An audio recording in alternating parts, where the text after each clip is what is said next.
సముద్రం.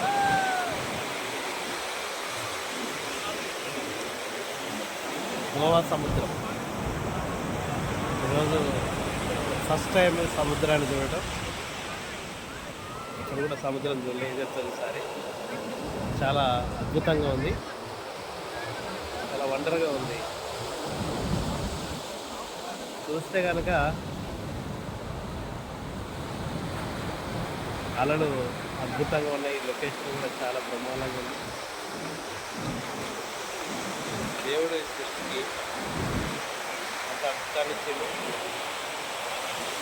సముద్రానికి ఆయన పొలిమేర వేసిండని రాయబడినట్టు ఇసుకతోనే ఆయన పొలిమేర వేసిండు. ఇసుకను దాటుకొని సముద్రం ఎంత ఉప్పొంగినా కూడా అలలు దాటుకొని పోలేవు.